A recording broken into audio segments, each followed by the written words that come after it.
Greetings ladies and gentlefish, and welcome to this assault game on Erlenberg in the Lowe. Lowe being the tier 8 premium heavy tank for the Germans. It's a tank that a lot of people own and a lot of people buy when they're not really experienced enough in the game to appreciate a tier 8 heavy, especially not the Lowe, because it's not actually the easiest tank to drive. Basically, you have quite poor armour everywhere, despite the fact that you weigh almost 100 tons. You have quite poor armour everywhere except the front of the turret and the gun mantle. And you're slow, and you make up for all this with a good gun, but downside of the gun, it does not have particularly good DPM. Anyway, so when I was playing this game, in the same period, the queue times for tier 8 were horrific. So it was nice to finally get into a game in this thing. And you can see it's a tier 9 game. The teams seem fairly well balanced in terms of tanks available. I'm on my team, tier 8 premium. There's a T-34, the American tier 8 premium heavy, on the enemy team. And there's an assortment of mainly tier 8 and 7 tanks with a few tier 9s on top.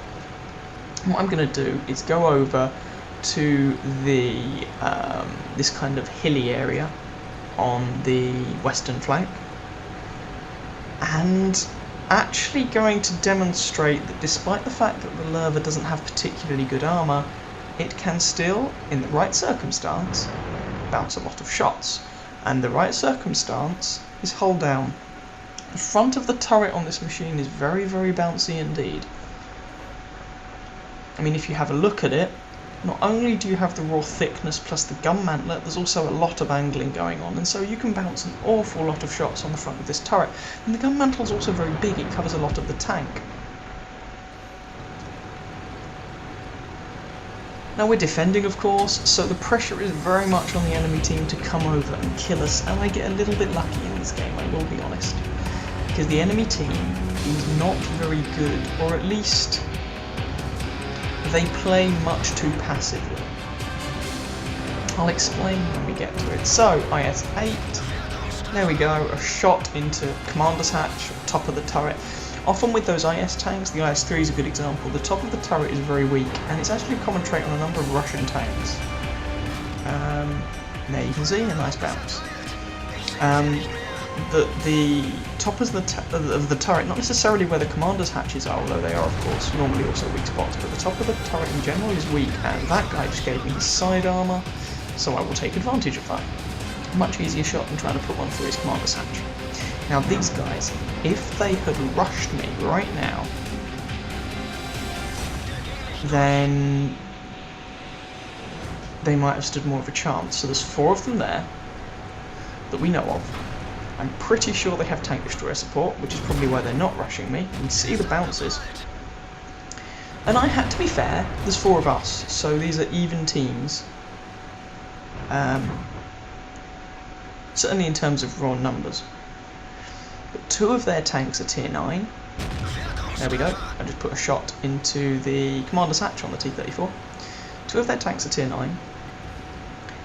And the pressure really is on them, because if we just sit here, we win. So, nah. And really it's myself and this WZ tanking the corner.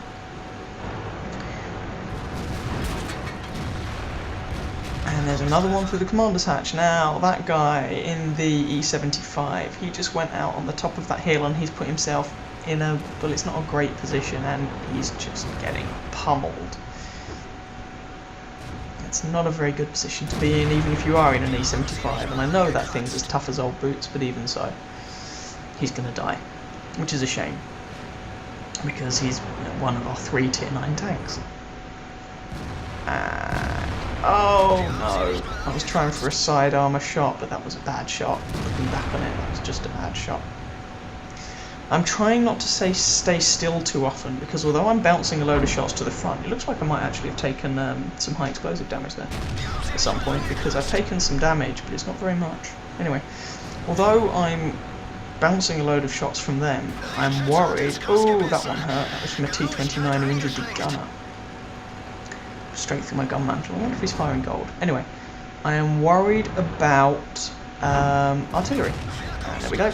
A shot into the Panther 2. I think he might be using the stock turret on the Panther 2, but there we go.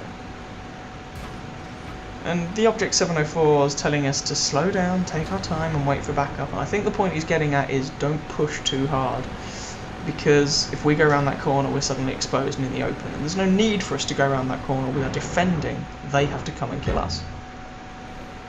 And he's quite right. And I have absolutely no intention, if I can help it, no intention of leaving this nice hull down position. So this is the power of being hull down. Now this is a patch 8.11 replay, and in patch 8.11 they slightly buffed the Lowe. The Lowe's been considered a bit underpowered for some time now, and so they buffed it. I think they slightly buffed the gun depression, and a patch a little while ago they buffed the side armour as well, and it seems to be, you know, it received a bit of love, a bit of attention, which is nice.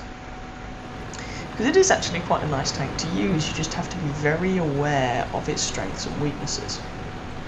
Here's a Black Prince, who is bottom tier, it's worth bearing in mind, and well, you'll see. Our Object 704's gone up onto that hill. I have absolutely no intention of going up there with him.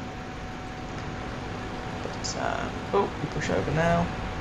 Panther, get a shot into him, and reload. And the Black Prince also puts a shot into him. I'm trying to aim for that axle, so that then he'll also be tracked, but, you know, we kill him anyway, so never mind. I'm trying to stay hull down as much as I can. That looks like their object. There's only 3 of them left, and they're all over here, so we put a shot through the front of the Object 704. The Object 704 is a very, very dangerous machine, so we want to give him all the, you know, plenty of respect. And that one bounced. I assume the shot deviated and bounced off his gun maglet. And we're never going to get to the T-29. Never going to happen. Just not. Now, at playing this game, at the end, I was convinced I'd got a steel wall with the number of shots I'd bounced. As it turns out, our KV-4 actually picked up the steel wall because he had more potential damage received. My potential damage received, I think, was just under 6,000. I think his was around 7k. 7,000, so well done to the KV-4. And well done to everyone. This was a well-played game from our team, and it's over. And this was worth a first-class mastery badge and a healthy number of credits. Healthy amount of credits. So I hope you guys enjoyed that game. If you did, please feel free to catch some of my other videos and or subscribe to my channel. And I wish you happy hunting on that battlefield. Ciao, ciao.